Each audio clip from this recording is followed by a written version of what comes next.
Chers téléspectateurs, bonjour. À l'heure où la lutte contre la pollution atmosphérique devient cruciale, un phénomène ne cesse de prendre de l'ampleur dans nos quartiers.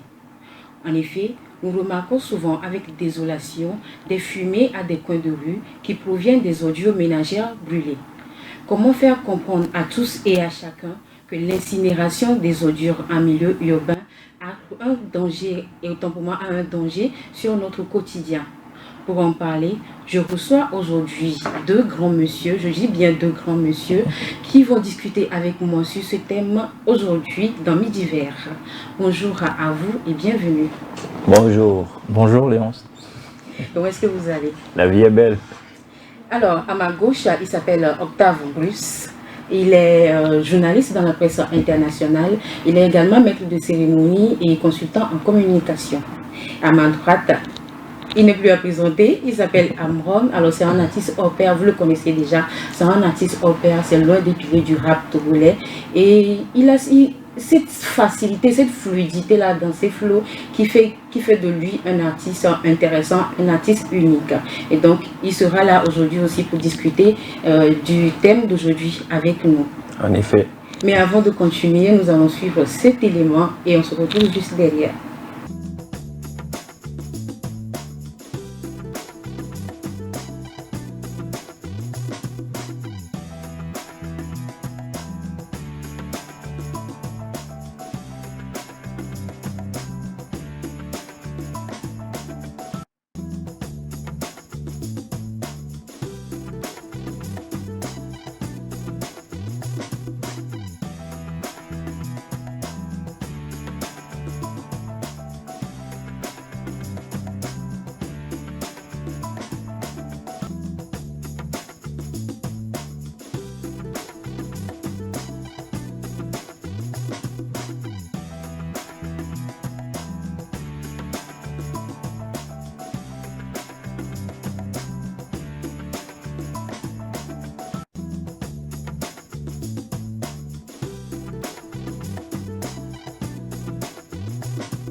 De retour avec mes invités, alors je le disais tout à l'heure, nous allons parler de l'incinération des ordures en milieu urbain.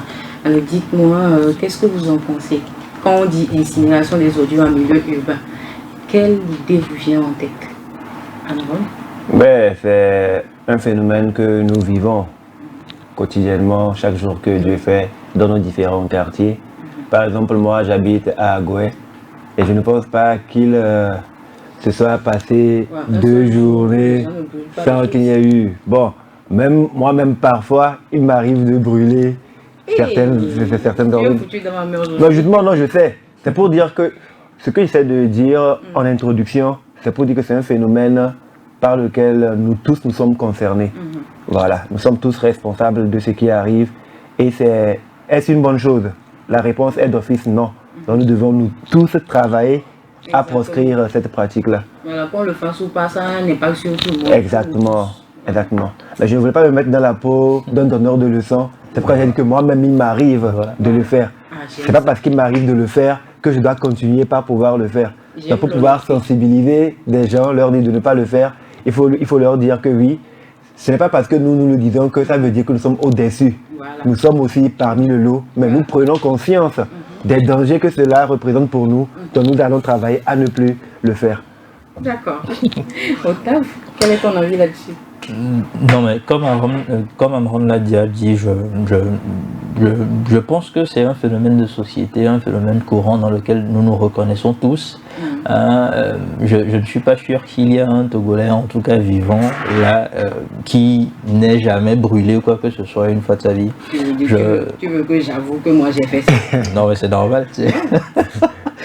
Non, en tout cas, comme il l'a dit, je pense que nous n'allons pas nous poser en donneur de leçons, mais c'est beaucoup plus discuter ensemble, pourquoi pas donner des pistes de solutions pour voir comment proscrire cela, comment éviter, en tout cas, déjà commencer à réduire. Exactement. Voilà, le nombre pourquoi pas un jour arriver à l'arrêter totalement. À l'éradication. Sinon, c'est un phénomène très courant, un phénomène de société dans lequel on se retrouve tous parfaitement. Voilà.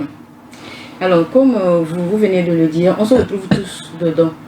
Dites-nous, pourquoi est-ce qu'on fait ça? Pourquoi est-ce on se demande pas quelle autre solution à part brûler les ordures autour de nos maisons, dans nos quartiers et tout? Alors déjà, je pense que le premier réflexe, lorsque nous voulons brûler quelque chose, c'est souvent lorsqu'il s'agit d'un truc que nous ne voulons pas voir partir dans la poubelle ou que quelqu'un puisse récupérer. Alors, je vais aller dans deux sens. Soit ce sont des documents usagés, Oui. des papiers, des cartons, des chaussures, des semelles usagées, etc. Les vêtements. Voilà, que nous ne voulons pas forcément laisser dans une poubelle ou dans un sac pour que quelqu'un vienne la récupérer. En deuxième position sont souvent des outils ou des objets d'utilisation personnelle que nous utilisons.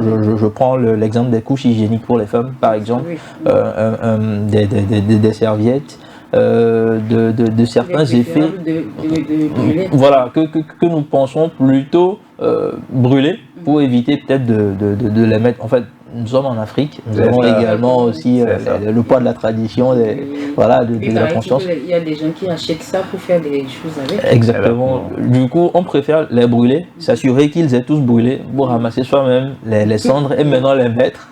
Voilà, dans la poubelle. Donc, je pense que nous avons le réflexe d'abord de brûler parce que nous ne voulons pas le laisser partir ou voilà, le jeter à qui il veut pour ne pas savoir quelle utilisation on en fera. En tout cas, pour mon expérience.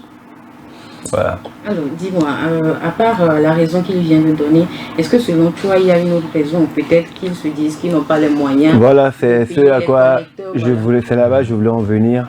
Si je devais ajouter quelque chose à ce qu'il a dit, il y a d'abord le facteur premier pour moi, c'est l'ignorance. Ouais. Parce que je pense que la plupart des personnes qui brûlent les ordures les nuits ou en journée devant leur concession ou dans le quartier ne sont pas vraiment des personnes conscientes des dangers ou des effets de leur action sur l'atmosphère et sur l'environnement direct. Donc les gens le font parfois par ignorance. Maintenant, d'autres personnes le font parce qu'elles se disent qu'elles n'ont pas suffisamment de moyens pour pouvoir souscrire à la collecte des ordures. Et voilà, plutôt que de tout le temps payer que les ordures restent entassées parfois 2-3 journées et dégagées de mauvaises odeurs, eux préfèrent brûler cela. Voilà. Mais tout ça, ça tourne autour d'un point central, c'est l'ignorance. Parce que si nous savons les conséquences des actions que nous posons, peu importe les raisons, nous choisirons les meilleures voies et moyens pour pouvoir nous conformer à la réglementation environnementale, quoi. Alors justement, ça a beaucoup de conséquences sur notre quotidien, surtout sur notre environnement et encore plus sur notre santé, puisque un environnement qui n'est pas sain, ça veut dire que notre santé est en péril. Alors justement, ça me rappelle une petite histoire, je vais juste raconter une petite histoire sur moi-même. Alors quand on t'a parlé tout à l'heure des serviettes hygiéniques à brûler et tout, je me rappelle un soir, j'avais brûlé. Et je les avais brûlés et tout. Je pensais qu'ils étaient éteints et donc j'ai pris les cendres pour mettre dans les poubelles. Tu sais que vers 2 h du matin, je me suis réveillée, il y avait plein de fumée dans la maison. Je me suis dit, qu'est-ce qu'il y a? Qu'est-ce qui se passe? Et je suis sortie, c'est la poubelle qui était en train de brûler. Le jour-là, j'ai tellement eu peur. C'est pour faire comprendre aux téléspectateurs que brûler les ordures là, quel que soit quelle que soit la raison, quel que soit pourquoi est-ce qu'on fait ça, ça a toujours un impact sur notre santé. Là aussi, je n'avais pas eu la présence d'esprit de pouvoir me réveiller le jour-là. Peut-être, qui sait, on ne sait pas ce qui allait se passer. Oh, on aurait pu te le voir aujourd'hui comme ça. Tu vois, non? Quand on te voit un côté brûlé, oh, voilà. À cause des ordures. Je n'allais plus ressembler à un bébé comme tu l'as dit. Comme je l'ai dit. Alors, dites-moi, selon vous, à part les quelques raisons que je viens de donner, quelles sont les conséquences, les dangers que cela représente sur notre quotidien, notre santé, notre environnement? Ouais, la conséquence première, c'est que ce phénomène nous prive de notre première richesse, qui est la santé. Parce qu'au-delà de tout ce que l'on peut chercher sur Terre, je pense que la toute première des richesses que nous avons et que nous devons préserver reste notre santé. Parce que l'argent, ça vient en additionnel pour nous permettre d'entretenir cette richesse-là. Et la première conséquence, c'est que le fait de brûler les ordures détruit notre atmosphère directe et pollue l'air que nous respirons. Donc quotidiennement, nous sommes exposés à de la fumée ou de l'oxygène pollué qui entre dans nos poumons et qui détériore peu à peu notre santé. Ce qui est un peu dangereux avec ce phénomène, ce n'est pas comme si c'est un palu que tu sens directement, que tu traites. C'est pas comme si c'est du feu qui te brûle et tu prends garde. Ça te tue à petit feu, et c'est quotidiennement tu perds des sommes, quoi. C'est comme si tu as un pantalon avec une poche trouée et tout le temps tu mets de l'argent dedans. Ça ne reste pas, ça part, mais tu ne t'en rends pas compte jusqu'à ce qu'un jour tu essaies de voir c'est quoi le bilan et tu ne trouves plus. Voilà, donc notre santé, c'est ce qui est la première cible. Et maintenant, le second danger, c'est l'environnement. Ça détruit l'environnement. Et cela concourt au dérèglement et au dysfonctionnement climatique qui conduit parfois à des inondations aujourd'hui comme nous les voyons un peu partout. Et je pense que voilà, il est quand même très très important de tirer la sonnette d'alarme. D'accord. Alors, Octave, Amron vient de nommer 2 points cruciaux. Dis-moi, à part peut-être si tu as une autre idée sur les conséquences que ça puisse avoir, ou si tu as appuyé ce qu'il a dit. Non, mais bien sûr, je l'appuie totalement dans la mesure où je pense que j'ai oublié de le dire un peu plus tôt. On ne pense pas souvent aussi à la nocivité de certains produits que nous brûlons. Il y a des gens, peut-être par ignorance, comme Amran l'a dit, qui en vont jusqu'à mettre des restes de bouteilles d'insecticides ou de parfums ou ce genre de trucs dans les ordures qu'ils brûlent. Ça explose même des fois. Et ça explose parfois. Déjà même le simple gaz que cela dégage, voilà, avant de parler peut-être des incendies, etc., que cela peut générer, on l'oublie beaucoup trop. Et ensuite, moi j'aimerais attirer peut-être l'attention sur un fait que nous oublions dans une époque où on parle beaucoup plus de recyclage. On oublie parfois que presque tous les produits peuvent se transformer. Alors, au lieu de les brûler, si plutôt on les confiait à des collecteurs spécialisés qui allaient travailler dessus et les recycler, je pense qu'on en gagnerait encore plus. Donc du coup, en plus de la santé et de l'environnement, on perd également matériellement parce qu'on ne sait pas, peut-être que le bout de bois qu'on a brûlé, il pourrait nous revenir peut-être sous une autre forme. Voilà. Donc on a souvent tendance également à oublier cela. Du moment où il faut jeter, il faut oublier, voilà, on brûle. Maintenant, là où il faudrait peut-être nuancer, je pense que certains sont très conscients du fait que certains produits, s'ils sont brûlés en journée, peuvent polluer à la fois l'atmosphère. C'est pour cela qu'on attend. Ils attendent la nuit, exactement. Au milieu de la nuit, parce qu'on sait très bien que si on brûle un reste de pneus, eh bien la fumée qui sera dégagée en journée n'est pas pareille. Donc je pense que, comme il l'a dit, on perd et la santé et l'environnement. Moi j'ajoute le matériel également parce que tout peut se transformer aujourd'hui. On peut recycler aujourd'hui. Justement la semaine dernière, j'ai eu un invité qui est dans ce domaine, il fait du recyclage et toute personne, si vous avez des ordures à recycler, vous pouvez nous contacter ou venir ici, on va vous mettre en contact et vous pouvez recycler les choses. Même si c'est 5 francs, même si c'est 100 francs, vous pouvez acheter de l'eau à boire avec. Donc ça nous revient toujours. Alors, est-ce que tu as un mot à ajouter? Je crois qu'il serait également à 2 volets. Déjà la population, enfin, on sait tous que c'est pas bien. On va y revenir là-dessus. On va revenir là-dessus, mais en attendant, on va faire une petite pause avec... Alors dis-moi, Octave, dites-moi, vous êtes 2, mes grands monsieur d'aujourd'hui. Alors dites-moi, quel conseil avez-vous à donner à la population pour pouvoir arrêter de brûler les ordures à tout coin de rue, surtout les plastiques, parce que moi c'est les plastiques qui m'étouffent en fait. Quand tu commences par les brûler, il y a une fumée noirâtre qui sort et après l'odeur c'est insupportable parce que moi, bon, les gens ne savent pas mais j'ai quelques soucis de respiration du coup. Quand ça commence comme ça, je suis obligée de m'éloigner et puis j'ai un coup de gueule avant de continuer, j'ai un coup de gueule, il y a mes voisins d'en bas, chaque matin. Tu te réveilles pas encore. Ils brûlent des choses. Affaire à suivre. Alors, le premier conseil serait déjà que nous tous nous prenions conscience. Parce que c'est bien beau. Le drame, c'est que nous savons tous que ce n'est pas bien. Mais après, on se cache tous derrière l'argument, bon, les Guémila, voilà, on n'a pas le choix. Je pense qu'on a toujours le choix. Depuis un moment, les collecteurs d'ordures, qu'ils soient municipaux ou privés, font quand même un excellent travail. Lorsqu'ils arrivent et qu'ils prennent les ordures, vous remarquez que même déjà dans les tricycles ou les véhicules, ils commencent à faire une sorte de tri en même temps. Voilà, parce que les ordures, lorsqu'elles sont collectées, envoyées à la décharge, puis transmises au centre d'enfouissement, on en a un à Képé par exemple, lorsqu'elles sont convoyées là-bas, ce ne sont pas tous les déchets qui sont traités de la même façon.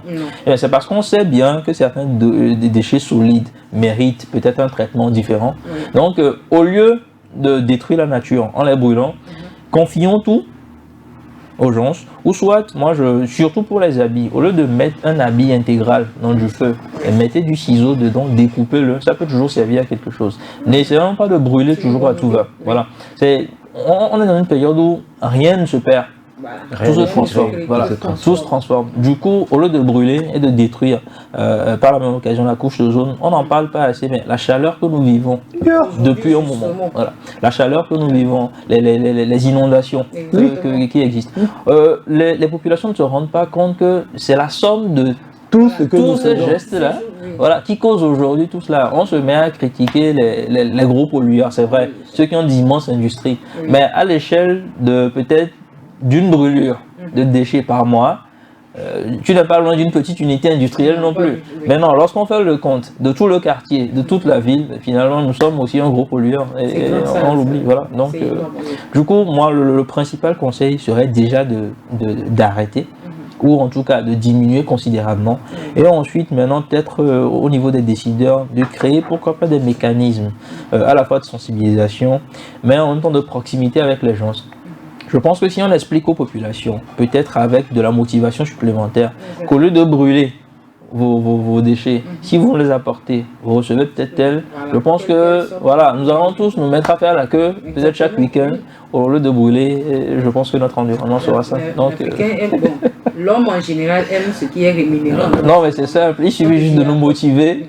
Et je pense que, comme cela se fait pour le reboisement par exemple, il suffit juste de dire, voilà, les meilleurs collecteurs de déchets, ceux qui n'ont pas brûlé mais ont préféré donner, ben, on commence à organiser un petit award ou un truc, vous allez voir, on va tous se mettre à l'environnement. Voilà, donc, en tout cas, j'ai fini. Nous aimons créer des awards de Togo ici. Voilà. Ça serait chose pour dis-moi, Amron, quel est ton conseil entre guillemets? Parce que tu veux pas être érigé en conseil. Oui, mais en même temps, sur ce point, je crois que je vais un peu choquer les gens. On veut que ça. C'est quand on choque les Parce gens que ça change vite. En vérité, aujourd'hui, comme on l'a dit, on part du constat que nous tous, ou sinon la majorité des personnes, savent que ce n'est pas une bonne chose de le faire. Voilà. Mais nous vivons dans une société où les hommes sont souvent têtus. Oui. On a beau faire des émissions ici, ou dire oui, on sait que ce n'est pas bon, ce n'est pas bien. Quand on sortira, on verra toujours des gens en train de brûler. Ce soir même, juste à côté, quelqu'un qui le brûleront. Cependant, ce phénomène, si on le banalise, c'est toute la nation. C'est plus large, tout le continent, beaucoup plus large, le monde entier. Ce sont des pratiques que nous faisons ici, mais qui sont aussi pratiquées ailleurs. Et si cela est un phénomène mondial qui doit trouver une solution, il faut peut-être que la solution commence quelque part. Si nous arrivons à peut-être restreindre cela au Togo et on réussit, peut-être que le Bénin va vouloir nous copier, peut-être que la Côte d'Ivoire va vouloir nous copier, peut-être que plus tard, plus loin, quand même ils sont plus évolués, les États-Unis vont vouloir nous copier. Et ils le font déjà parce que nous avons la verdure, nous avons la nature, eux ils ont développer leur pays. Aujourd'hui, ils reviennent vers l'économie, vers tout ce qui va se passer, l'économie vers plus tôt. Donc ça, qu'ils sentent qu'il y a quelque chose. Là où je dis je vais vous choquer, c'est vrai, après avoir fait la sensibilisation, moi je ne suis pas d'avis qu'on puisse motiver les gens à pouvoir prendre conscience que c'est pour votre propre bien, on vous amène à bien vous comporter. On ne peut pas te payer pour que tu prennes soin de toi-même. Il faut que tu sois conscient de ce dans quoi tu es. Aujourd'hui, nous avons des mairies. C'est vrai, parfois, j'en parle parce que je suis un peu victime, ils ne viennent pas à temps pour ramasser les ordures. Ça, c'est vrai quand même. Mais il faut trouver le moyen de punir ceux qui brûlent les ordures. Punir carrément. Oui. D'accord. Tant qu'il n'y a pas ça, les gens n'auront pas peur, il n'y a pas d'autorité. Il faut que les gens sachent que c'est dangereux. Tout comme quand quelqu'un sort voler, on doit punir la personne parce qu'elle a volé. Ce n'est pas une bonne chose. Quand tu brûles la nature, tu es en train d'empoisonner tout ton voisinage. Voilà, ton entourage. Moi, je n'ai rien demandé ici dans ma chambre. Je demande jusqu'à respirer de l'air pur. Toi, tu te lèves et tu m'empoisonnes. Comme mes voisins. Je dois être protégé par l'État. Il faut qu'il y ait des réglementations qui punissent. Voilà. Ça, c'est déjà le point pour démarrer. Parce qu'il faut prendre le taureau par les cornes. Si on veut caresser les gens dans le sens du poil, non, il faut sensibiliser. Ils vont pas vite comprendre. Le monde, la chaleur continue par augmenter. Chaque jour que Dieu fait, quand il doit pleuvoir, les inondations sont un peu partout. Exactement. On passera tout le temps à critiquer l'État, à dire oui, tel ne fait pas son travail. Mais nous devons prendre nos responsabilités. Et quand tu as des enfants, tu leur donnes des conseils. Oui, vous savez, à telle heure, il ne faut pas sortir. Vous savez, il ne faut pas salir le salon. Quand les enfants ne comprennent pas, à un moment donné, toi, le papa, tu es obligé de taper. Parce que c'est ta responsabilité. Demain, quand les soldats vont sortir, de taper maintenant. Oui, mais bon. au-delà de tout ce que je dis, c'est une image que je donne. C'est une image que je donne. Oui, je comprends. Oui. Mais il faut vraiment qu'on essaie de sévir. Il faut qu'on amène les gens à s'impliquer. C'est très très très important. Donc moi je ne suis pas trop dans la logique de vie, faire des awards, de récompenser. C'est une perte de temps. Et même dans ce genre de choses, tu vas voir qu'il y aura de l'hypocrisie. Ouais, ça, c'est Il faut qu'il y ait de l'implication. Il faut que les gens sachent pourquoi nous le faisons. C'est très important. Donc voilà, donc les sensibilisations, mais il faut mettre des mécanismes pour punir les gens. Pas que. Et puis il faut aussi aller. Aujourd'hui, je pense qu'il y a beaucoup de groupes qui essaient d'apporter du plastique recyclable. Voilà, il faut amener les gens à aller vers ce genre d'ustensile. Et maintenant, si les gens ne veulent pas, comme je dis, il faut punir. C'est très important. Important. On ne développe pas les choses avec les sentiments. Surtout quand c'est la vie. Oui, surtout quand c'est la vie de l'humain qui est en danger. Quoi. C'est vrai.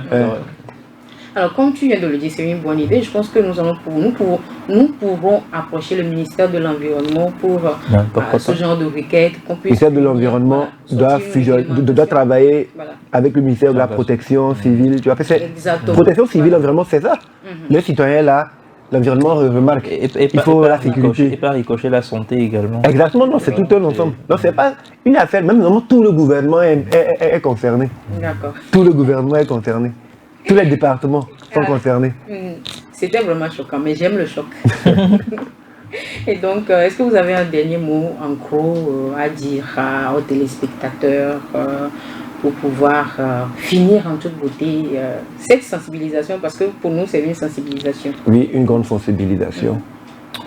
Alors, moi, je pense que le combat pour l'environnement, on a souvent tendance à penser que c'est juste l'affaire peut-être des pouvoirs publics. Oui, l'affaire des autres. En tout cas, voilà, l'affaire des autres. Mais ça nous concerne tous. Absolument tous. Comme il l'a dit, c'est-à-dire que dès que ça touche à notre santé propre, et surtout dans une époque où le cancer risque de devenir maintenant une affaire courante. C'est une affaire courante. Voilà, une affaire courante. Du coup, il y a des gens qui meurent du cancer mais qui ne savent pas qu'ils sont. Oui, justement. Alors qu'il y a encore 2 décennies, c'était un mal qu'on appréhendait peut-être pour les riches ou pour les blancs. Mais aujourd'hui, on ne se rend pas compte. Mais dès que notre environnement est menacé, notre santé est systématiquement menacée. Donc je pense que si chacun intègre quand même dans sa tête, dans sa mémoire, qu'il ne faut pas détruire son environnement, polluer l'environnement des autres. Parce que là encore, on ne le dit pas assez, mais il y a certains qui se foutent pas mal, je vais le dire, du voisinage, du savoir-vivre.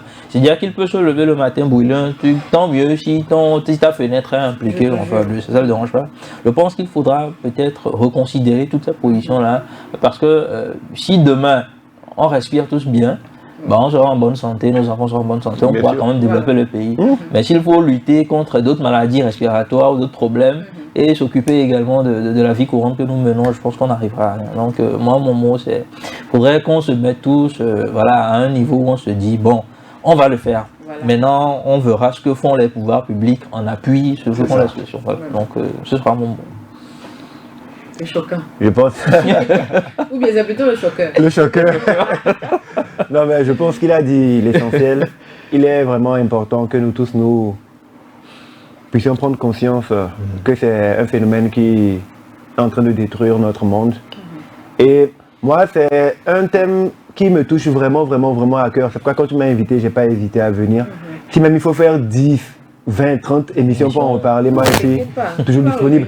Parce qu'il est important, c'est vrai, il est important qu'on puisse marteler cela pour que même les jeunes et les enfants qui arrivent comprennent. Voilà. Comprennent. Si nous avons raté le coche, qu'eux, ils soient éduqués à rentrer, voilà, et avoir les bonnes conduites à tenir, quoi. Parce que, qu'on le veuille ou non, si vous voyez les États-Unis développer l'exploration spatiale, c'est parce que quelque part, selon leurs calculs, la Terre est déjà condamnée. Voilà. La Terre est déjà malade. Voilà. Et si la Terre doit être détruite, eux, ils veulent aller vivre sur la Lune et sur Mars. Moi, je n'ai même pas encore de quoi aller payer une maison aux États-Unis pour dire que j'ai de quoi payer un billet dans une fusée. Donc, il vaut mieux lutter et préserver ce que nous avons et permettre à la Terre de se régénérer. Parce que je pense que quand même nous avons atteint le seuil critique, il y a encore moyen de sauver quelque chose. Voilà. Il faut commencer dès maintenant, quoi. Oui, pas avec les sentiments, il faut... il faut taper. Alors, nous avons beaucoup parlé, nous avons donné entre guillemets beaucoup de conseils. On a eu à parler de plein de choses, de l'impact de l'incinération des ordures ménagères sur notre santé, sur notre environnement. Et on espère, chers téléspectateurs, que vous avez pris bonne note, que chacun a pris pour son compte là-dedans.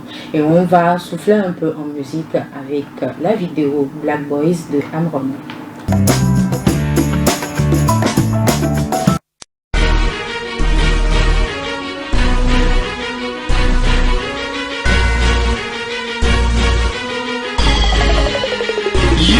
Matricule 228, ici c'est la street. Le rêve qu'on tombe con, fiston, les règles sont strictes. Peu ordinaire, nos lyrics sont hallucinants. Fascinants, MC on représente le continent. On vient du bas mais on vise le sommet. On se débat et tranquille on s'y met. Écorché par les aléas de la vie sans repère. On cherchait la monnaie, en commun on avait la galère.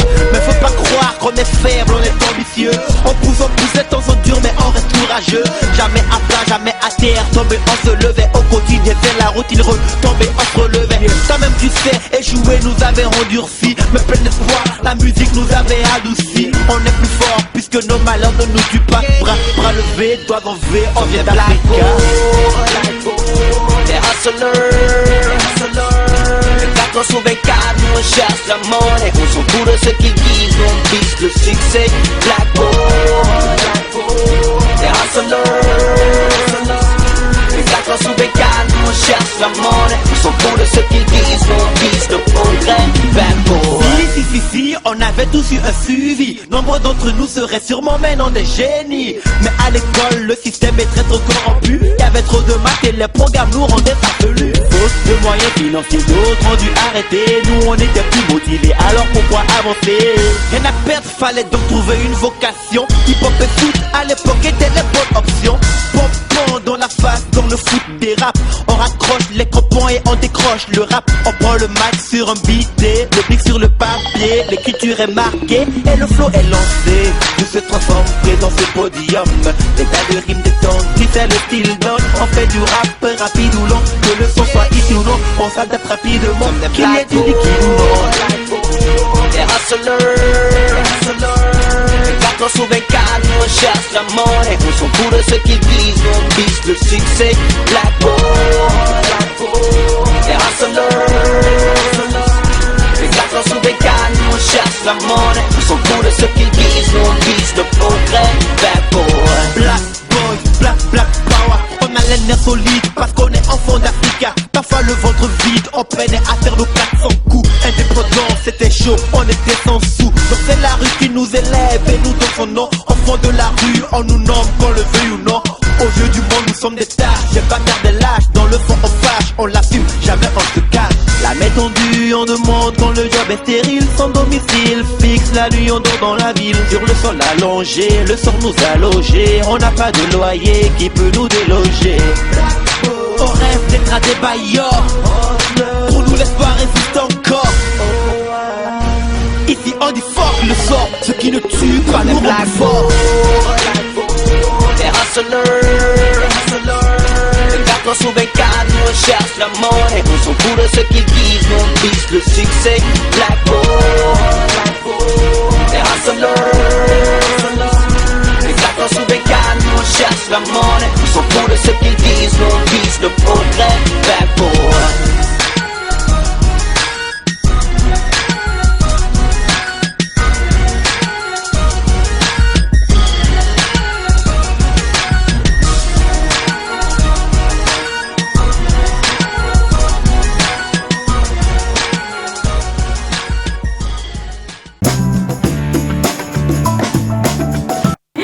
C'était la Black Boys d'Amron. C'est un son qui fait déjà quoi, 12, 13 ans. 14 ans.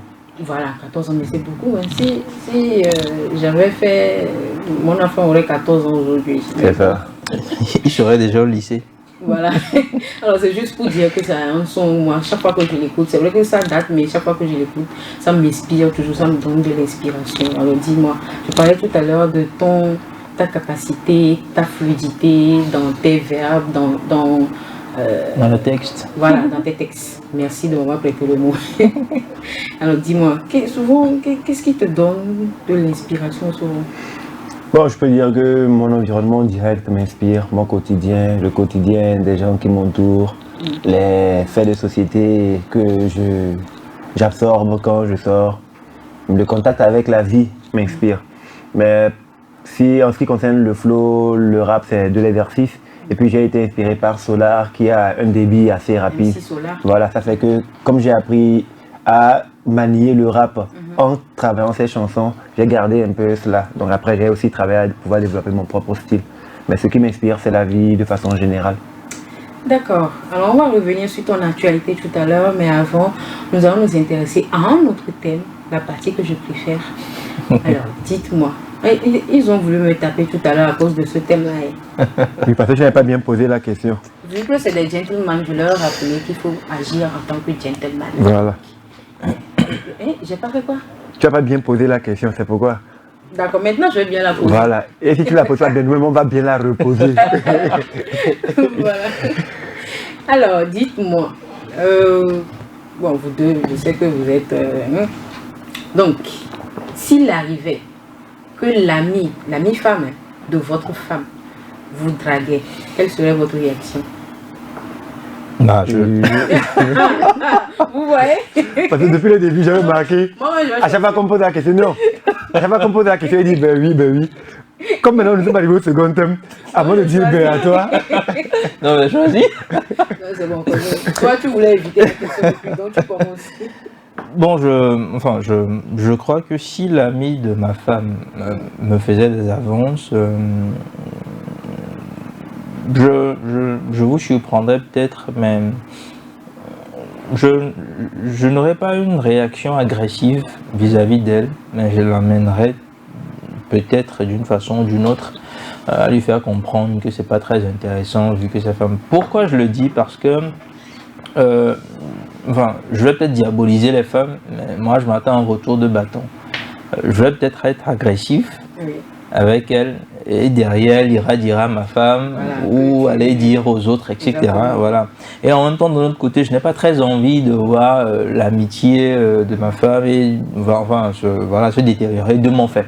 Du coup, je trouve que d'une façon ou d'une autre, je lui ferai quand même comprendre, soit en ne répondant carrément pas, en étant tout le temps froid ou directement, je la bloque et tout ça, j'évite les contacts directs, à lui faire comprendre. Je sais qu'avec le temps, il suffit juste de ne pas montrer d'intérêt, de ne pas du tout réagir, de faire en sorte que chaque fois où vous allez vous retrouver dans un même environnement, qu'il y ait ta femme ou même vos enfants, pour qu'elle comprenne d'une façon d'une autre. Je sais que vous êtes doué pour comprendre ce genre de message. Oui. Voilà.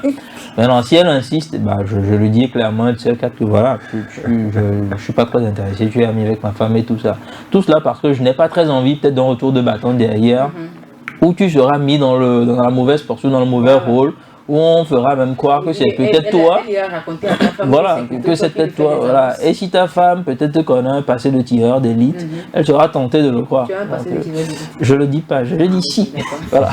Donc voilà, je pense que j'aurai peut-être ce genre de réaction. En tout cas, on ne le souhaite pas.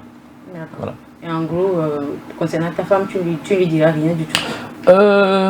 Je crois. Peut-être de s'éloigner de son ami ou... Bon, pas de cette façon-là, mais peut-être que je poserai quelques questions à ma femme, où elle se posera d'autres questions. Voilà. Je lui dirai peut-être, voilà, quel est le type de relation que tu as avec ton ami, de quoi vous parlez souvent. Est-ce qu'elle te parle souvent de son homme, etc. Est-ce que vous parlez de choses intimes? Enfin, pour lui faire comprendre, je sais qu'elle demandera pourquoi tu poses ce genre de questions, pourquoi. Je lui dirai, bon, juste observe un peu plus. Voilà, pour voir, donc c'est un peu ça. Vous savez, l'idée là m'est venue parce que je suivais un film hier où la meilleure amie de la femme en question est tombée enceinte de son mari. Donc ça m'a donné l'idée de pouvoir en parler dans l'émission aujourd'hui. Alors donc Amron, depuis là Là, quand il parlait, j'écoutais un peu ce qu'il disait, ça me faisait sourire et tout. Voilà, parce que souvent, moi, mes réponses, ça va souvent vous choquer. Le choqueur. Non, mais je préfère. Il est dans le rôle punch. Je préfère être sincère. Trash en même temps. Voilà. En fait, pour ce genre de cas, parce qu'il y a la caméra, je pourrais donner une réponse bien carrée pour soigner l'image. Diplomatique voilà, et tout ça. Non. Mais en vérité, on ne peut pas savoir ce qui peut arriver. Ouais, c'est vrai. Tout dépend des circonstances. Voilà. Tout dépend de quel genre d'amis c'est. Tout dépend du moment. Il y a beaucoup de facteurs qui jouent. Et puis des relations que vous-même vous avez également avec l'ami. Comment vous êtes connecté, il y a tout ça. Voilà. Mais même maintenant, ce qui est sûr, si tu es dans une situation où ta femme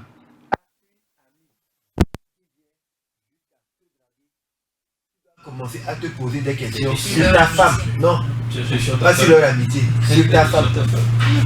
Oui. Ça là, ça va loin. Tu as une amie. Pour qu'elle puisse prendre sur elle le courage de venir parler à toi, ton mari, c'est parce qu'elle a une certaine confiance. Ou elle a un dossier sur toi. Ça qui donne l'assurance là. C'est surtout une faible donc estime quand de ta femme. oui, elle n'a pas peur de perdre l'amitié avec ta femme. Oui. Donc, pourquoi?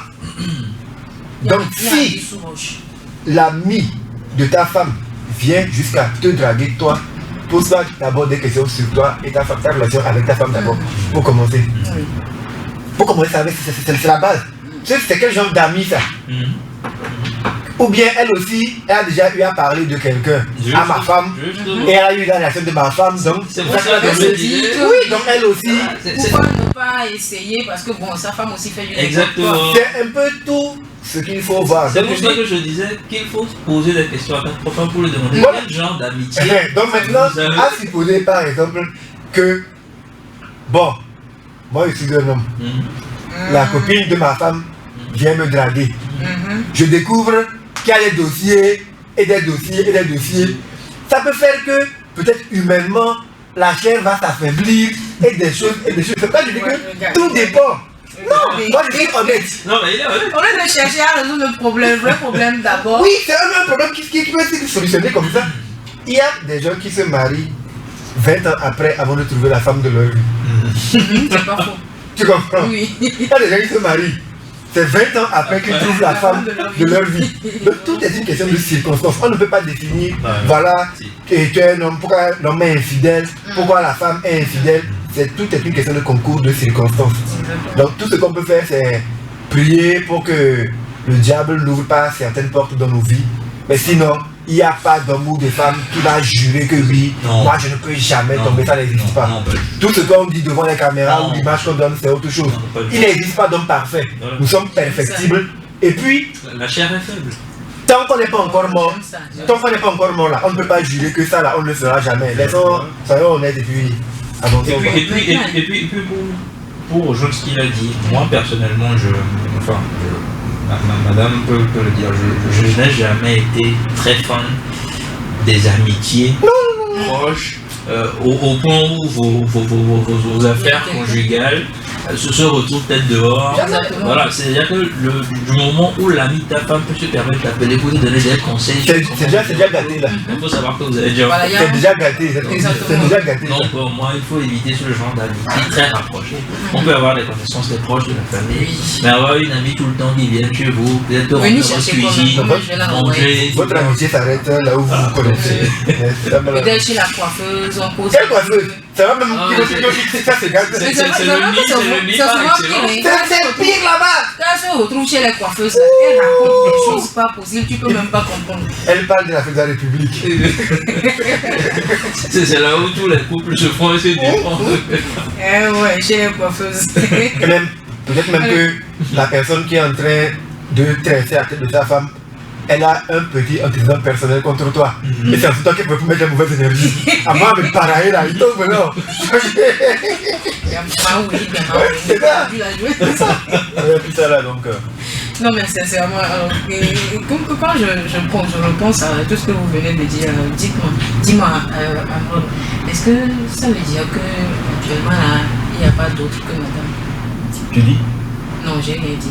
Non, si tu veux des réponses claires, il faut poser ta question clairement. Non, je vais y revenir. Ce que je veux dire, tu vois par exemple, hier on avait une discussion où il y a quelqu'un qui disait, un collègue qui disait que les hommes sont insatiables. C'est-à-dire il n'y a plus d'hommes dans ce monde qui se contentent d'une seule femme. Est-ce que c'est le cas pour toi?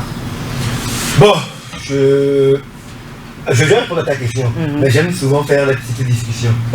On dit souvent que oui, quand il y a un problème, voilà, les hommes sont comme ci, les hommes sont comme ça, les hommes sont insatiables. Mais en vérité, quand tu regardes un homme qui n'est pas seulement avec sa femme, il est avec 2, 3, 4 autres personnes, avec 2, 3, 4 autres femmes. Est-ce que le problème, ce ne sont pas plutôt les femmes? C'est tout. Non, c'est tout. Non, Tu comprends? Parce que quand tu entends même un homme tromper sa femme, c'est avec une autre femme. Un homme on dit il aime les femmes, mais est-ce que ce ne sont pas les femmes plutôt qui sont un peu trop attirantes pour nous? les femmes sont un peu trop attirantes. Attirantes pour nous. Tu vois, tu sais pourquoi j'ai posé cette question? Parce que tu as dit que la chair est faible et que vous pouvez Non, je dis, il y flancher a à des, tout il moment. y a des Quand tu situations dis- qui peuvent arriver où tu comprends, non? On ne peut jamais jurer, c'est vrai, que l'idéal serait de dire oui, moi, je ne connais que ma femme. Voilà. Ouais, mais Donc même temps, en gros que nous arrêtons d'être attirantes. Oui, peut-être, je pense qu'on fait pencher aussi la balance un peu trop du côté des hommes. Parce que Là je suis d'accord. Mais quand il dit que c'est pas, est-ce que c'est pas la femme le problème? on essaie de dire que les hommes sont insatiables, mais je pense que les femmes le sont tout autant. Oui. En Et tout puis cas- surtout, en tout cas depuis au moins 1 ou 2 générations sur ce que nous voyons. Non, c'est parce qu'il y a les réseaux sociaux que nous sommes au courant. Oh. Ça a toujours été comme ça. ouais, c'est ça. Voilà, ça parce c'est- qu'on a plus l'impression que ce sont plus même les femmes maintenant qui sont tout le temps à la recherche. Mais c'est ça, en fait. Voilà. J'ai comme l'impression que ces derniers temps-là, les filles sont beaucoup plus intéressées par les hommes qui sont déjà casés. Genre, elles Non, s'en mais- foutent, même si Parce qu'elles il y a savent- une femme, mais- mais elles s'en foutent. Parce que là-bas, elle sait là où elle va en fait. Est-ce que cela n'a Quand- toujours quand pas elle- été le cas? C'est ce que je dis. Parce que la femme, en ce temps, elle est beaucoup plus stable. Elle sait que le gars, il est marié. Donc, il est posé. Quand je rentre dans la relation, je sais où je vais. Voilà. Mais quand elle est avec quelqu'un, est-ce qu'on va aller loin? Est-ce qu'on va Voilà, pas aller? elle se pose des Elle se pose questions. des questions. Ce Tu vois? n'est pas pour faire cliché, mais moi je dis toujours, en fait j'ai suivi une vidéo il y a 2 semaines cela où une jeune fille, je pense qu'elle doit être du Sahel, je ne sais pas pour de quel pays, qui faisait une vidéo pour dire d'arrêter de diaboliser elle les secondes épouses. Que lorsqu'elle entre dans le foyer, ce n'est pas pour venir détruire le mariage précédent, mais également pour juste s'asseoir et avoir leur place. Exactement, oui. Tant que l'homme les accueille, cela veut dire qu'elles ont leur place dans le foyer. Voilà. Elles ne viennent pas pour prendre forcément ce que tu as déjà avec eux. Là, je me suis posé une question, je me suis dit, mais avant, on a accusé certains de nos parents, de nos pères d'avoir eu plusieurs femmes. Est-ce que c'était pas peut-être à l'époque, c'était plus les femmes qui leur ont dit, ça ne me dérange pas que tu aies une femme quelque part. Moi, je veux juste également être casé. Même en fait, Voilà. au-delà de tout, moi je pense que c'est une question d'éducation et de culture. C'est pourquoi je ne me mets pas trop dedans. Parce que regarde, quand tu grandis dans un environnement musulman, une femme qui est Voilà, on te deuxième, met troisième même ça épouse, dans la tête. elle s'en fout. Tu vas voir dans une cour commune. C'est tout à fait normal. Une femme qui se lève, qui se plaint tout le temps. Mon mari, il est parti avec une autre femme. quand à côté tu as l'autre, elle se réveille, elle fait parce qu'on va lui apporter une deuxième. C'est une question d'éducation. Voilà, donc c'est... Donc, cette histoire Non, de... elle fait carrément. Voilà, faut arrêter de diaboliser. fidélité, infidélité, tout, c'est une question de point de Faut vue arrêter de diaboliser. et Voilà, de culture. c'est Le tout. plus important, c'est d'être à l'aise avec soi-même. Et quand on est en couple, Voilà. définir les codes qui nous permettent d'évoluer dans le respect Voilà. l'un de l'autre. Voilà. Moi, pour ma part, pour répondre à ta question, sache qu'en face de toi, j'étais un prince peut-être quand tu m'as connu. Maintenant, je suis un roi. Et on nous invite en tant qu'homme à chercher la sagesse. Et moi, je convoite la sagesse du roi Salomon. Voilà. Vous voyez, attends, moi je me suis attendu à dire. Je pensais qu'il allait me dire En fait, quelque chose quand de tu dis très que Salomon intéressant. a été très très sage là, Voilà. tu penses que c'est parce qu'il a pris le conseil, c'est une seule femme. Aux yeux de Dieu, c'est- Il a eu... Je dis, tu peux vivre comme Il Salomon. a... Tu dis? Tu peux vivre comme Salomon. J'ai déjà commencé à vivre comme Salomon. Ah bon? Wow. Et tu m'as pas dit. Tu es au courant? Ah ok. Le Maintenant, harem c'est bon. s'est ouvert. Le harem est ouvert. D'accord, la prochaine fois qu'une fille me dira qu'elle est intéressée par Amouron, direct, je te donne son numéro. 91, 26, 35, 35. Oui, oui, Seigneur.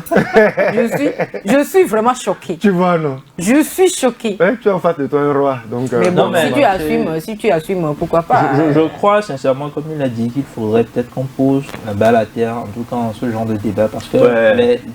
on a très vite tendance à accuser, à diaboliser, alors que c'est Voilà, juste une raison. question de culture. C'est ce que je dis.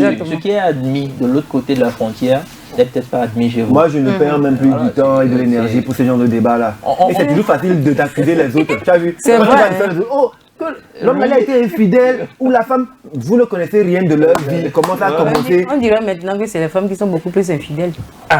En fait, le problème qui se passe, Je pense que ça a toujours été le cas. Oui. en fait, Ça a toujours été le cas. en fait, l'infidélité n'est normalement constatable qu'entre un homme et une femme qui sont en couple. Voilà. Moi, je suis avec toi, je vais coucher avec une autre femme, je t'ai trompé toi. Mais en quoi ça concerne lui, il dit que je suis infidèle? J'ai quel contrat avec lui?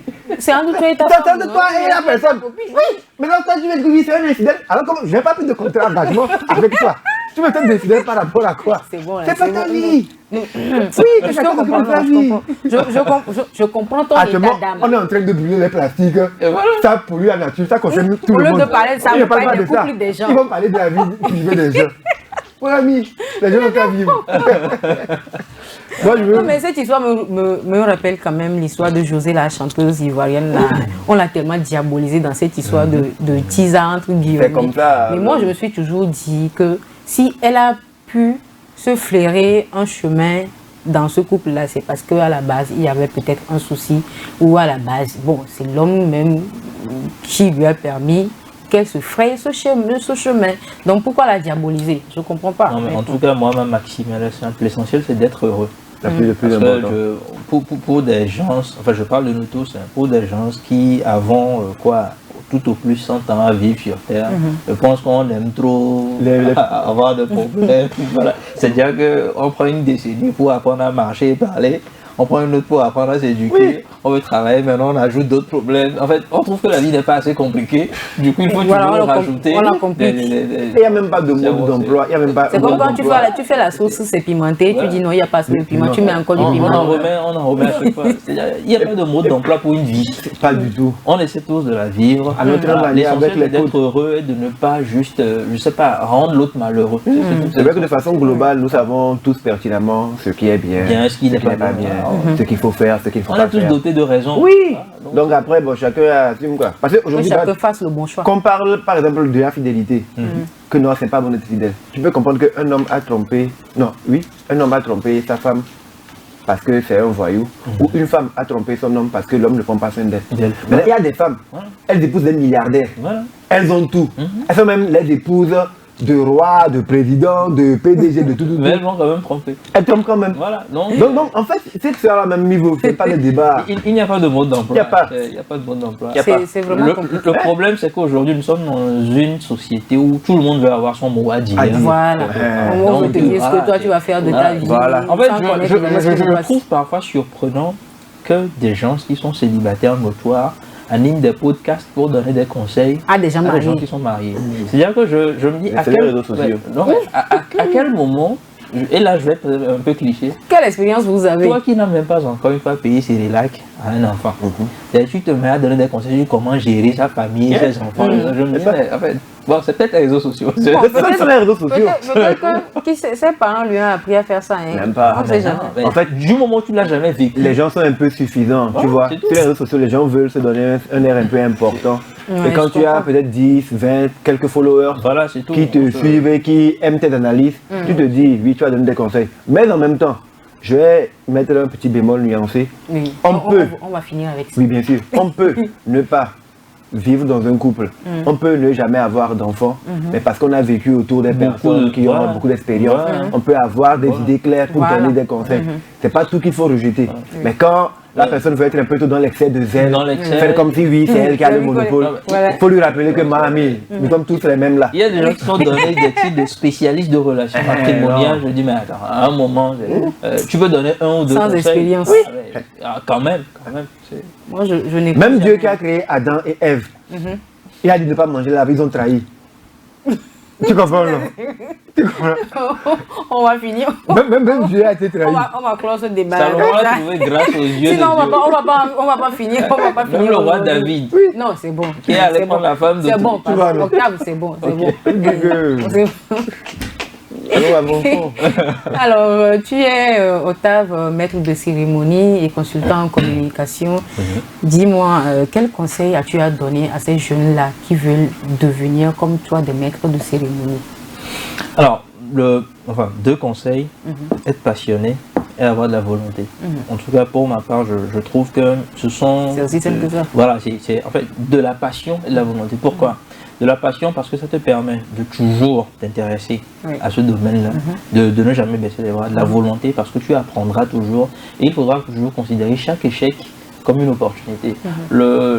Encore plus aujourd'hui, le monde de la présentation, de la maîtrise de cérémonie est devenu assez chargé, conflictuel. C'est une jungle. Aujourd'hui, tout le monde s'improvise maître de Il y a beaucoup de cérémonie. jeunes maintenant qui Voilà, disent... tout le monde veut être maître de cérémonie, tout le monde. Et même là encore, moi j'ai l'habitude souvent de dire aux gens que je ne suis pas animateur, je suis présentateur. C'est-à-dire que on me demande parfois, je reçois des sollicitations, est-ce que tu fais les mariages, est-ce que tu fais les sorties de baptême, etc., des trucs festifs. Je dis souvent non. Pas que je ne puisse pas le faire, mais je trouve que je me sens beaucoup tu veux plus... limiter ton champ de Voilà, d'action. c'est-à-dire n'est que... pas dans l'animation. Voilà, je suis pas dans l'animation, je suis dans la présentation. Ouais. Je préfère les événements formels, Les conférences, les institutionnels, colloques. corporate. Et je suis sûr même que sur mon profil, je n'ai pas apporté des photos, mais vous aurez quand même pu le voir sur mes profils réseaux sociaux. Je ne partage souvent que quelques photos Exactement. d'activités professionnelles. Oui. Et je demande souvent que l'on me contacte sur ce genre d'événements plutôt que sur des événements festifs. Je vais peut-être donner un exemple banal. Oui. Je ne peux pas demander à un animateur d'une émission de télé-réalité, de variété musicale, etc., de venir me présenter une conférence où j'attends peut-être des docteurs, etc. Pas qu'il ne puisse pas tenir le micro, parler, mais j'estime que ce n'est pas trop son monde à lui. Voilà, c'est pas... Voilà. C'est-à-dire Son domaine n'est pas trop approprié à... Voilà, les anglophones l'ont compris, the right man at the right place. Yes. Il faut toujours mettre tout le monde dans ce contexte où vous allez tirer le meilleur de la personne. Quelqu'un qui anime un concert le samedi, vous le mettez le lundi pour présenter un événement où 2 officiels, 3 officiels sont là et il sera en train de dire est-ce que vous pouvez applaudir, etc. toujours. Non, mais Mais c'est vrai, en plus Voilà. ça arrive, hein, c'est des choses qui arrivent avec étonnement. De la même façon, on pense souvent qu'un présentateur télé qui présente peut-être un journal par exemple peut faire un bon maître de cérémonie. Ce n'est pas si évident que ça. Et on a vu des exemples. Je trouve que chaque domaine a sa spécificité. Il faut juste laisser tout le monde cultiver sa passion, Exactement. avoir de la volonté. Donc moi je le dis souvent, il y a des tas de jeunes que je rencontre lors d'événements qui me disent ouais je voudrais être comme toi. Moi je leur demande souvent qu'est-ce que tu aimes faire. Ce n'est pas parce que moi je me suis mis devant un micro, devant des gens, j'étais bien habillé, que forcément tu diras que tu as trouvé ta voie. Non. Voilà. Il se peut même que tu animes peut-être rien que des panels où tu seras même plus brillant Voilà. que moi. Donc essaie d'abord de trouver dans quoi tu es bon. Essaie de te documenter, de suivre ce que les gens font. Et puis aie ton style propre à toi. C'est pas très intéressant dans Vouloir un milieu, imiter vouloir quelqu'un. imiter coûte que coûte, reprendre les phrases. Et puis voilà, il y a un autre aspect aussi, être tout le temps simple. Je pense que le monde de la maîtrise de la cérémonie gagnerait plus à être simple. Faut pas s'inventer des formules qui n'existent pas. Faut pas essayer de parler toujours. En fait, ramenez toujours ce que vous avez à faire à vous-même. Et je pense que c'est bon. La plupart des jeunes qui me contactent me disent est-ce que tu peux me faire des cours? J'ai dit non. Je n'ai pas suivi de cours en tant que tel. J'ai pas été à une école. J'ai pas suivi de masterclass où on m'a dit voici les étapes pour devenir maître de cérémonie. Voilà. Je me suis cultivé, j'ai appris des meilleurs, j'ai regardé ce que les gens font. Je leur dis faites la même chose. Si vous avez du temps, quand j'ai un événement, j'en appelle. Ils viennent, ils y assistent et je leur dis est-ce que ça t'a plu? Est-ce que tu trouves que ça te convient ou bien l'autre événement de la dernière fois te convient? Et là on commence à voir en même temps. Mais ne t'attends pas à ce que moi je fasse une masterclass où je te dirai 20 000 francs la participation. Tu viens, je te raconte moi ma vie, je te dis comment je m'habille et à la fin tu te retrouves, tu te mets à trembler devant les gens. Je pense que j'ai quelqu'un. Donc passion, volonté, de l'engagement et puis de l'humilité surtout. Et puis chers téléspectateurs. Pour ce qui est de la passion, là, il en a vraiment. On a fait un petit bout de chemin depuis la TVT, depuis les 2011, 2009. Depuis 2009-2010. Voilà. Vous voyez maintenant. On a fait du chemin. Vous voyez. Franchement, c'est du chemin. Et puis là, en ce temps-là, quand on avait commencé en même temps, là, bizarrement, quand on écrivait une phrase et puis on se bloquait quelque part, c'est à lui on faisait appel, il dit ici là, je suis un peu bloqué, alors est-ce que tu peux m'aider avec ce mot et tout ça là? Ouais, maintenant il s'est cultivé, maintenant il est devenu maître de cérémonie et maintenant donc, il essaie de motiver ces jeunes-là qui veulent embrasser cette carrière. Donc comme maintenant tu t'es beaucoup cultivé, la fois indiqué le champ, chacun va aller là-bas. Il n'y a pas de souci. La ferme là où tu es cultivé là, chacun va aller cultiver là-bas. Il n'y a pas de souci. Ça sera quoi, du manioc ou bien du maïs? On va voir les fertilisants. Et puis lui qui ne voulait pas beaucoup parler, vous voyez, non? Il a dit plein de choses. Mais c'est bien. Alors, Amron, je le disais tantôt, on va revenir sur ton actualité. Exactement. Le 30 août passé, tu as sorti ton album, la première partie de ton album Demi-Dieu. Et ensuite, le 29 octobre, tu as sorti la deuxième partie. Donne-nous beaucoup plus de détails là-dessus. Voilà, mon premier album. Les exemplaires des albums, oui, voilà. Exactement. Mon premier album, il est sorti en 2010. Black Boy, c'était le titre. J'étais présent même à la sortie de l'album. Exactement. En 2012, on devait sortir un deuxième album qui était Dreamers. Malheureusement, ça n'a pas pu le faire parce qu'il y avait des morceaux qui ont fuité, on a dû annuler. En 2014, on parle sur le projet Harmonisation qui est aussi avorté. Et voilà, cela nous a amené à prendre du recul parce qu'on voulait repenser à notre carrière, faire autre chose. Après, pour nous relancer, on s'est dit, tiens, il vaut mieux redémarrer comme on l'avait commencé, avec un album pour remarquer notre présence dans l'arène avant de relancer la machine. Donc voilà, on a travaillé sur le projet Demi-Dieu. Parce qu'en même temps, on voulait faire un album qui traçait non seulement notre parcours, mais un album qui pourrait permettre aux gens qui l'écoutent de tirer des leçons dedans et de tirer des enseignements qui pourraient les permettre de mieux affronter la vie. Dans le titre Demi-Dieu, c'est parce que nous sommes tous des êtres humains. On ne s'est pas créé de nous-mêmes, il y a une divinité suprême. Et on nous apprend qu'en tant qu'humains, nous avons tous un peu de Dieu en nous. Ce qui fait de nous tous des demi-dieux. Donc c'est un album à la disposition et à la portée de tout le monde. Donc la première partie est sortie le 30 août dernier.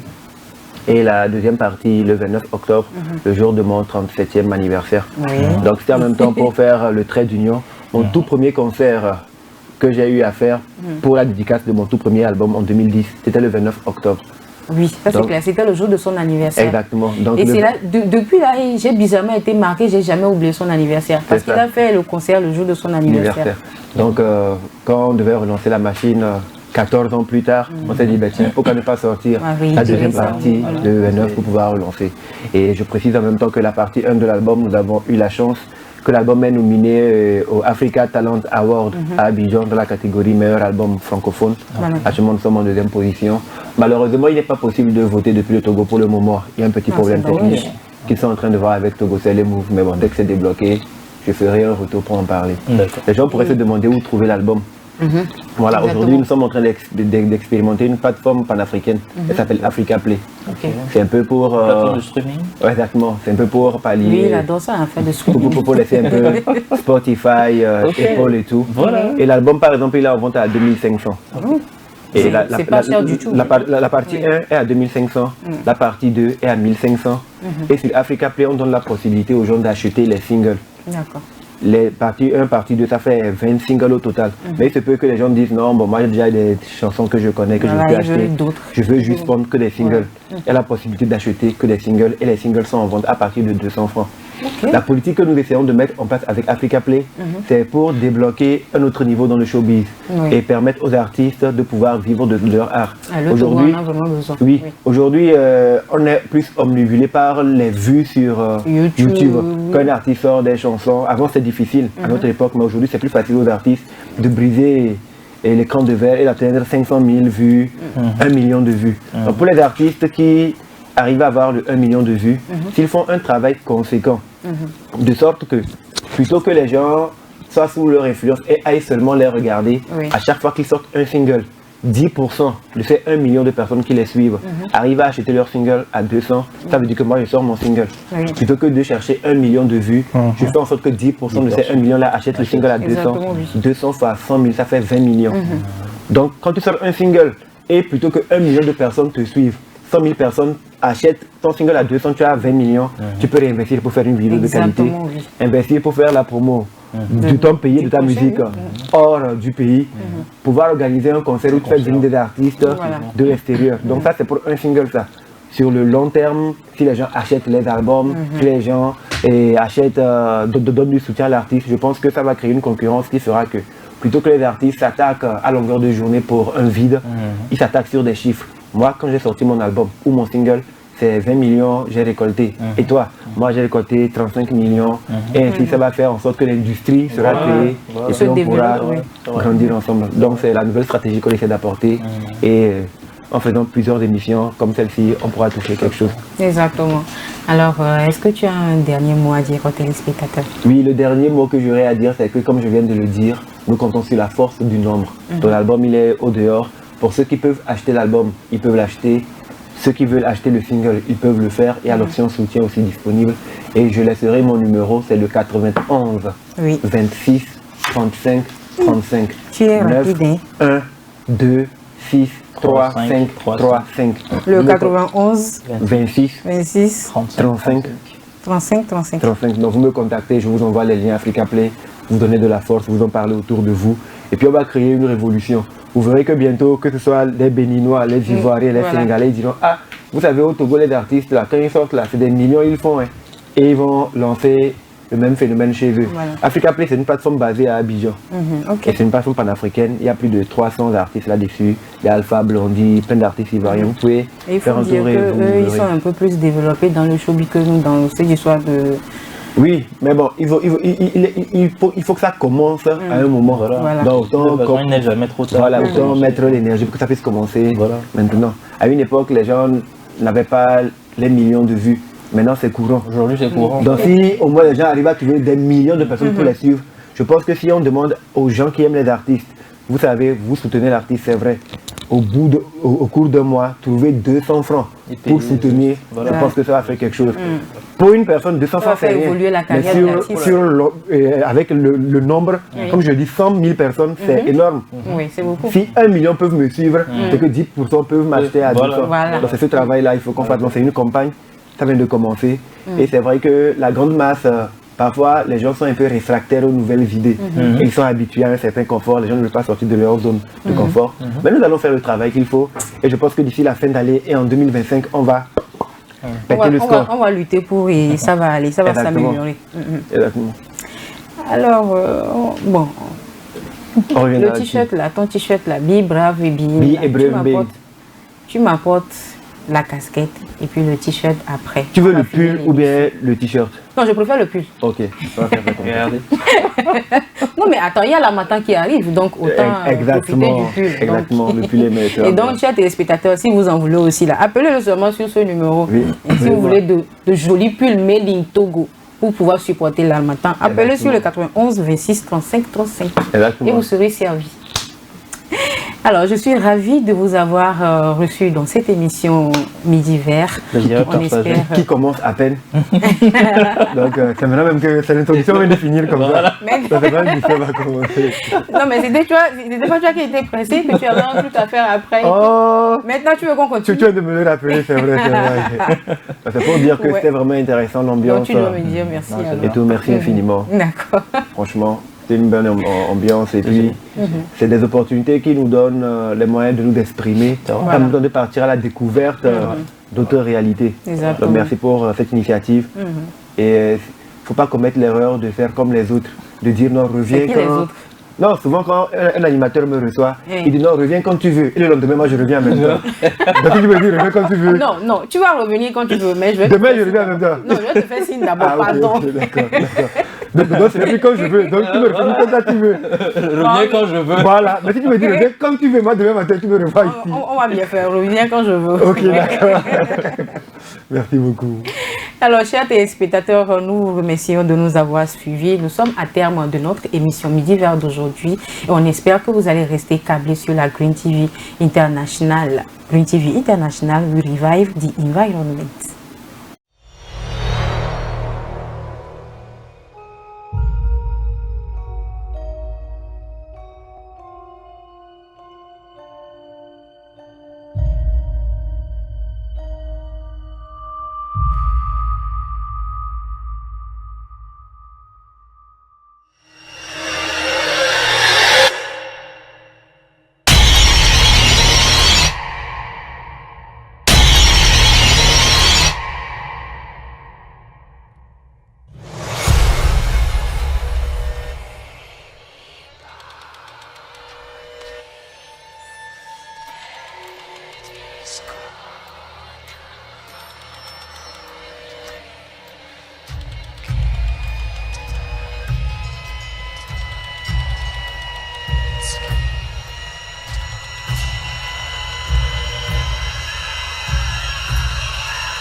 Survécu à 2020, est un surhumain.